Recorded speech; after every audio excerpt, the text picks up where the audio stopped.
Coach and U.S. Soccer Hall of Famer Cliff McGrath was one of 40 million Americans who suffered from arthritis-related joint pain. Here's Cliff's story.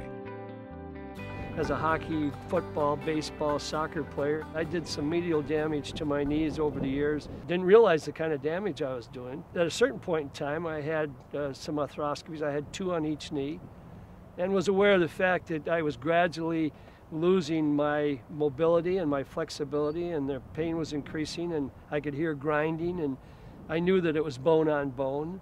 Human beings tend to put things off that they think are going to be a problem. And just the thought of somebody going inside of my body and taking something out and putting something else in was kind of subconsciously a big problem for me. I took a lot of ibuprofen, and I avoided a lot of activities, the kinds of things I'd done all my life. It was a case of pain, pills, and procrastination. It wasn't as if I was sitting around all day moaning and groaning, but I was living with pain. And then a former player of mine and a former assistant coach who's in the medical field spoke about Dr. Barrett and said, "Hey, I got the guy you need to see." It was just a name to me until I actually went to Valley Medical and sat there and talked with him and realized, man, I'm in the hands of the master. I'm a coach. I can tell in a hurry whether someone can play at a certain level. And Dr. Barrett could play at the top level in the United States or the world or any place else. Cliff, the reason you're having pain in your knees is you have end-stage osteoarthritis with bone on bone. And you can see here the inside compartment of your left and your right knee are both pretty much equally involved. And over time, the repetitive abuse that can happen with high-intensity sports leads to a wearing away of the cartilage on the inside part of the knee. And when you get to the point where it's bone on bone, the pain increases, the function decreases, and you conclude that something else needs to be done. We're going to give you a new bearing surface on the end of your thigh bone, the top of your shin bone, and really straighten the knee out, maintain the ligaments, allow you to have better function and without pain. We want you to avoid high-impact activities such as running, but getting back to walking, cycling, swimming, hiking, those are all fine sports to get back to after you've had your knees replaced. I think I was thinking that somehow you're going to cut the whole leg bone off and it's going to be like up there, and this kind of news is really kind of gratifying. What we did in Cliff is a mobile bearing total knee. We resurfaced the tibia and the femur in a standard fashion, but the bearing had a mobile bearing inserted to decrease wear and improve function. We were able to realign Cliff's knees after surgery.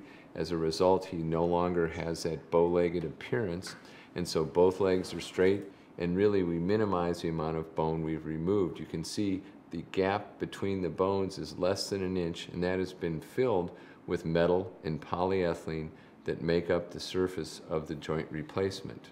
He should be able to regain his motion, straighten the knee completely, and bend the knee to roughly 120 degrees of flexion. Well, the very first day after recovery, I walked 100 yards down the hallway, and then the next day I climbed the equivalent of 8 flights of stairs. Valley Medical Center was one of the first hospitals in the Northwest to start a dedicated joint replacement center.